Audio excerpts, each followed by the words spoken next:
성경은 우연이 없습니다. 하나님의 섭리라고 말합니다. 하나님은 개인을 섭리하시고 민족을 섭리하시고 그리고 역사를 섭리하십니다. 하나님의 손이 항상 이 역사를 움직이고 있다는 것을 알아야 됩니다. 성경에는 새 한 마리가 떨어지는 그것까지도 하나님이 허락이 있어야 한다고 했고, 그래서 잠언 16장 9절에 보면 사람이 마음으로 인생의 길을 계획한다 할지라도 그 걸음을 인도해 주는 분은 하나님이다라고 했습니다. 그렇습니다. 요나가 만난 풍랑, 또 요나의 손에 뽑힌 그 제비도 우연한 것이 아니라 하나님의 손이 개입하신 필연적 사건인 겁니다. 성경의 관점에서 보면 전염병 문제, 지구상에 나타나는 이상기온까지도 결코 우연이 아닙니다. 다윗이 불순한 의도로 인구조사를 실시했습니다. 그 교만함을 보신 하나님이 이 다윗을 징계하는데 하나님은 갓 선지자를 통해서 세 가지 징계를 선택하라고 했습니다. 여러분 잘 아는 사무엘하 24장 13절에 보면 하나는 왕의 나라에 7년 기근을 택하겠는가? 두 번째는 왕이 석 달 동안 원수들에게 쫓겨다니는 망신을 당하는 도망치는 자가 될 것인가? 세 번째는 사흘 동안 전염병에 너희들이 선택할 것인가? 15절 3일간 전염병이 내렸습니다. 여러분 3일 동안 내린 이 전염병에 죽은 백성이 얼마인 줄 알아요? 이스라엘에 7만 명이 죽었어요. 오늘 우리가 코로나까지도 신앙적 성경적 관점에서 보면 결코 우연이 아님을 알아야 돼요. 역사 속에 개입하신 하나님의 손이라는 것을 깨달아야 됩니다. 오늘도 하나님은 이 역사의 수레바퀴를 움직이고 계시는 분입니다. 여러분 세상에 돌아가는 모든 일들이나 또한 징조들이 결코 우연이 아님을 우리는 믿어야 되고 기억해야 돼요. 사사들이 다스리던 시대였습니다. 여러분 그런데 베들레헴에 흉년이 들었어요. 거기에 나오미의 가정이 살았는데 그 나오미의 가정이 살던 사사 시대에 여러분 오늘 거기에 바로 베들레헴에 흉년이 왔어요. 나오미의 가정이 살던 사사 시대가 오늘날 우리 한국 사회의 문화와 여러 모양으로 닮았다고 생각이 돼요. 이 나오미의 가정은 어려움을 피하려고 베들레헴을 떠나서 모압으로 갔습니다. 근데 얼마 있지 않아서 이 모압에서 불행한 사건들이 일어나는 거예요. 남편 엘리멜렉이 죽었습니다. 큰 충격입니다.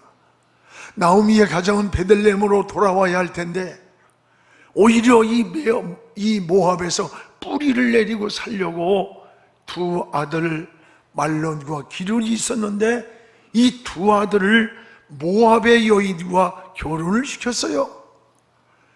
근데 이 두 아들 말론과 기련이 또 죽었어요. 기가 막힌 일입니다. 문제는 이것이 우연인가 필연인가?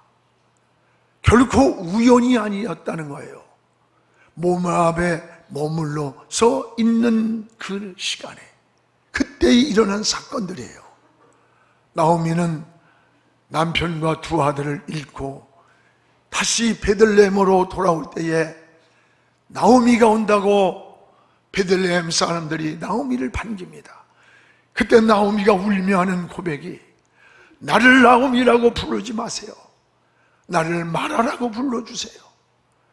내가 하나님의 품을, 하나님의 집을 떠나서 더 행복하고 성공하고 돌아오리라 생각했는데 이 마라에서 쓴물을 마셨습니다. 마라라는 말이 쓴물이고 괴로움이란 뜻이에요. 여기서 나는 실패하고 돌아온 자입니다 라는 고백입니다. 베들레헴을 떠나 모압에서 당한 고통과 실패를 고백하는 거예요. 오늘 우리는 이 말씀 속에서 우리 그리스도인들은 이 역사의 모든 일들, 여러분 이것을 우리 인간적 기준에서 생각하지 않고 하나님의 관점, 성경적 관점에서 깨닫는 영적 깨달음이 있어야 돼요. 이 모압에서 만난 이 불행들, 일어난 사건들이 결코 우연이 아니라고 하는 것을 알아야 돼요. 나오미는 13절에 이렇게 고백합니다. 여호와의 손이 나를 치셨다. 20절에는 전능자가 나를 심히 괴롭게 하였다. 21절에는 내가 풍족하게 베들레헴에서 나갔는데 여호와께서 나로 이 모압에서 다 실패하고 비어 돌아오게 하셨다. 이게 뭡니까? 여러분, 여기에 모든 것에 보이지 않는 하나님의 손이 있었다는 거예요. 오늘 우리가 살아가는 모든 인생의 삶이 결코 우연이 아니에요. 머리카락 하나까지도 세시는 하나님이라고 했던 거예요. 우리는 이 역사의 배후에 계시는 하나님의 영역 안에 있는 필연적 사건을 깨달아야 되는 거예요. 그러면 우리 성도는 인생의 문제를 만날 때 어떻게 살아야 하는 것인가? 어떻게 살아야 하는 것인가? 오늘 여러분, 우리는 베들레헴을 떠나지 말아야 한다는 것을 알아야 돼요. 이 베들레헴을 떠나면서부터 불행이 시작이 되었습니다. 오늘 여러분, 이 룻기서 오늘 1장 1절을 한번 같이 읽어봅시다. 사사들이 치리하던 때에 그 땅에 흉년이 드니라. 유다 베들레헴의 한 사람이 그의 아내 두 아들을 데리고 모압 지방에 가서 거류하였는데 사사들이 치리하던 때, 사사들이 치리하는 때에 베들레헴에 흉년이 들었다. 흉년이. 그런데 여기 살던 이 나오미의 가정이 모압으로 갔다는 거예요. 오늘 여러분, 사사들은 그 시대마다 하나님이 세운 영적 지도자들이에요. 이들이 치리하던 그 시대에 흉년이 들었다면 이것은 우연이라기보다 자연적인 재해만은 결코 아님을 알아야 돼요. 반드시 하나님의 손이 개입되어 있다고 하는 거예요. 당시의 흉년은 범죄하였던 이스라엘 백성들에게 주셨던 하나님의 징계이기도 했습니다. 그렇다면 여러분, 나오미의 가정은 지금 베들레헴에 흉년이 왔다고 모압으로 갈 것이 아닙니다. 왜 베들레헴 떡집 하나님의 집에 흉년이 왔나? 이거 엎드려서 하나님을 찾아야 돼. 하나님의 얼굴을 바라봐야 되는 거예요. 그리고 인내하면서 회복의 시간을 기다려야 되는 것, 이게 신앙 아닙니까? 아무리 어려워도 모압을 생각해서는 안 되는 거예요. 그런데 모압으로 떠나버린 거예요. 여러분, 눈앞에 다가온 어려움만 피해서 모압으로 떠난 나오미의 가정, 결과만 보았지 이 흉년의 원인을 신앙적 관점에서, 믿음에서 생각해 보지를 않은 거예요. 오늘 여러분, 우리가 사는 세상도 때때로 인생의 흉년을 만날 때가 참 많습니다. 때로는 질병이 인생을 덮쳐올 때도 있고, 삶의 실패가, 또는 환경이 여러 가지가 인생을 흉년을 만들 때가 얼마나 많아. 이럴 때 우리는 어떻게 반응을 해야 되는 것인가? 어떻게 반응을 해야 되는 것인가? 오늘 나오미의 가정은 흉년만 생각했습니다. 하나님의 얼굴을 찾지 않았습니다. 베들레헴을 떠나 모압으로 떠난 것, 이게 불행의 시작이었다는 것을 깨닫게 됩니다.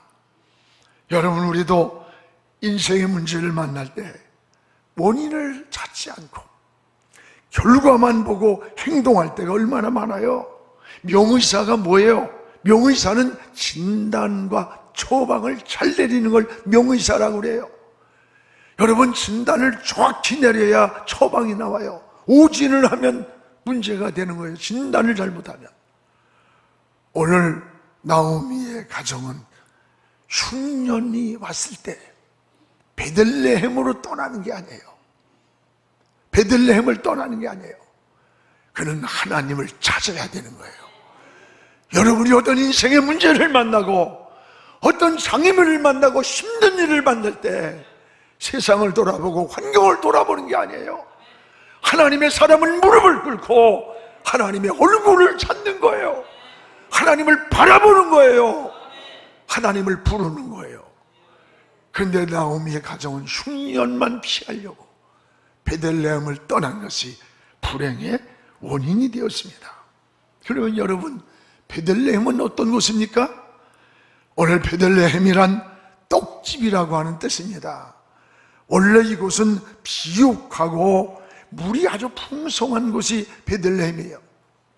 분명 하나님의 숨은 손이 있음을 우리가 여기서 깨닫게 되는 거예요. 이런 베들레헴에 왜 흉년이 왔을까? 분명히 하나님의 뜻이 있는 거예요.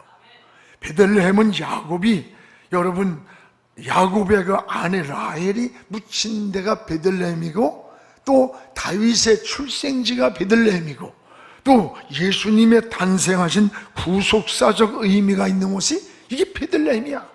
다시 말하면 하나님의 집, 하나님의 품이 바로 베들레헴이에요. 이런 축복의 땅에 흉년이 들었다면 이게 우연이겠어요? 그렇다면 우리는 베들레헴을 떠나는 것이 아니라 먼저 그곳에서 엎드려 하나님을 생각하고 원인을 찾아보는 게 믿음이고 신앙이고 지혜 아닙니까? 근데 이 나오미의 가정은 환경만 보았어요. 흉년만 피해서 모압으로 가버렸어요. 이것이 나오미 가정의 불행의 실패의 원인이었다는 것을 알게 됩니다. 여러분, 성경에는 이런 크고 작은 사건들이 굉장히 많이 나와요. 이게 우연이 아님을 알려주잖아요. 한 사건으로 열왕기상 22장 34절에 보면 이스라엘의 7대 왕이 누구예요? 아합입니다. 아합 왕의 죽음에 대한 사건이 나옵니다. 한 사람이 관역을 쏜 것도 아니야. 무심코 당긴 화살이 이스라엘의 왕 아합의 솔기에 맞힌지라. 솔기가 뭔지 알아요? 투구를 쓰고 갑옷을 철갑을 입듯이 이 철갑과 철갑 사이에 이음새를, 이걸 솔기라고 그래. 왜? 움직이기 위해서 그 공간이 있는 거야. 뭐 목도. 그런데 우연히 날아간 화살이 아합 왕의 철갑으로 무장한 아합 왕의 이음새를 파고 들어가서 박혀가지고 비참하게 죽었어요. 이것이 우연입니까? 필연이에요. 하나님의 보이지 않는 손이 개입된 거야. 이스라엘 나라를 오직 하나님만 섬기는 이스라엘 민족을 우상으로 물들여버리고 아세라 신상, 바알 신상으로 나라를 망쳐놨을 때 하나님이 손을 댄 겁니다. 오늘 여러분 역사의 현장에 하나님의 손이 개입한 필연이라는 걸 알아야 돼요. 우리 진정한 그리스도인들은 항상 내 기준이 되면 안 돼요. 하나님의 관점에서 뭘 생각하고 기도하고 또 바라봐야 돼요. 그러면 모든 게 우연이 아닌 필연임을 깨닫게 되는 거예요. 사랑하는 여러분, 여러분의 주변에서 일어나는 일들이 우연한 일로 생각하지 마십시오. 배후에 하나님의 손길이 있음을 깨닫기를 축복합니다. 하나님은 안 보는 것 같지만 다 보고 계시는 분이에요. 침묵하는 것 같지만 하나님의 손길은 움직이고 계시는 거죠. 이것을 깨닫는 것이 하나님의 지혜요 믿음입니다. 그래서 여러분, 지혜를 에베소서에 보면 하나님의 지혜의 영이라 그랬어요. 이런 지혜가 필요하고 믿음이 필요해요. 오늘 성도는 사는 방법이 다릅니다. 오늘 나오미의 가정이 모압에서부터 나와야 되는 거예요. 모압에서 나오는 거, 이게 사는 길이에요. 여러분, 모압이 어떤 곳입니까? 모압은 설명하기도 부끄러운 내용 아닙니까? 아버지 롯과 딸 사이에서 태어난 자식 새끼 이름이 모압이에요. 부정한 후손이 모압 족속이고 하나님을 떠난 자들이었어요. 이스라엘 백성을 괴롭히고 하나님을 대적하는 자들이 모압 족속 아닙니까? 모압은 죄악의 도성이고 하나님을 떠난 곳이고 우상의 도시였어요. 이 모압에는 예배가 없어요. 기도가 없어요. 하나님이 없는 곳이에요. 하나님의 사람이 머물 곳이 아닌 기운데, 그런데 나오미의 가정은 지금 베들레헴이 좀 어렵다고 모압으로 떠난 것, 이건 하나님의 사람이 가는 길이 아니에요. 선택의 길이 아님을 깨달아야 됩니다. 여러분, 나오미의 가정은 이런 모압 땅에서 성공을 기대했을 거예요. 더 행복하길 꿈꿨을 거예요. 그러나 이것은 어리석음이었고 착각이었습니다. 사랑하는 여러분, 지금 모압 같은 환경에서 머물러 있지 않습니까? 하나님이 기뻐하지 않는 곳, 하나님이 없는 곳, 예배를 잃고 기도를 잃어버리고 하나님을 잃어버리는 그 모압에서 내 인생이 머물러서 쭈빗거리고 주춤거리고 있는 건 아닙니까? 모압을 정리하시기 바랍니다. 모압을 떠나기를 주의 이름으로 축복합니다. 모압은 결코 성도가 머물 곳이 아니기 때문입니다. 오늘 3절을 우리 같이 한번 읽겠습니다. 나오미의 남편 엘리멜렉이 죽고 나오미와 그의 두 아들이 남았다. 여러분, 여기에서 깨닫는 게 뭡니까? 모압에서 안식을 기대했습니다. 모압에서 행복을 기대했지만 남편이 갑자기 죽는 거예요. 남편을 농경사회에서 중요한 보호자가 남편이에요.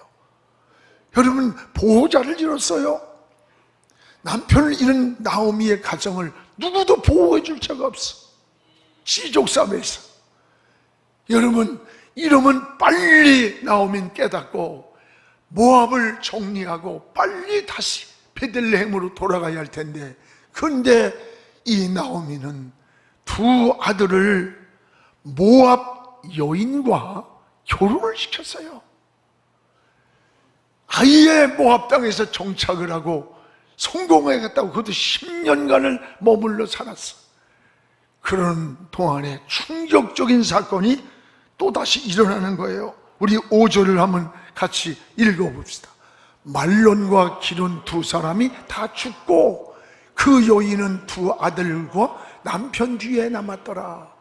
말론과 기론을 이 모압 땅에서 결혼을 시켰는데 그 두 아들이 다 죽어버렸어요. 여러분, 남편을 잃고 두 아들을 잃었습니다. 오늘 여기에서 자식을 잃었다, 아들을 잃었다, 이거는 그 당시에 상속자를 말해요. 상속자를 잃은 거예요. 여러분, 성공을 해도 돈을 벌어도 내가 물려줄 상속자가 없어요. 다음 세대의 모든 소망에 꿈이 다 사라진 거예요. 나오미의 가정에. 사람이 살면서 가장 무서운 게 저는 소망을 잃고 꿈을 잃는 거라고 생각해요. 내가 병들었어도 의사가 얼마 못 살도, 아니야, 하나님이 살려 좀 살아. 그래야 그 사람 살더라고. 내가 실패했어도 하나님이 나 일으켜주면 난 일어나. 빵 한 조각을 먹으면서도 희망을 가지고 일어나는 거예요. 그래서 10대는 꿈을 꿔라, 20대는 그 꿈을 준비하라, 30대는 그 꿈을 영향력 있게 발휘하라, 그런 말 있잖아요. 지금 우리 국민들에게 가장 중요한 것은 나는 희망을 주고 꿈을 주고, 이게 중요하다고 봐요. 우리 젊은이들에게 꿈을 말해줘야 돼요. 꿈이 있어야 의욕이 생기는 거예요. 꿈을 꾸고 꿈을 말하고 꿈을 행동하는 사람이 성공하는 겁니다. 여러분 꿈을 꾸시기 바랍니다. 어려워도 꿈을 놓치지 않기를 주의 이름으로 축복합니다. 근데 오늘 나오미의 가정은 모압에서 남편을 잃었어요. 두 아들을 잃고 모든 꿈을 잃어버린 거예요. 소망을 잃은 거예요.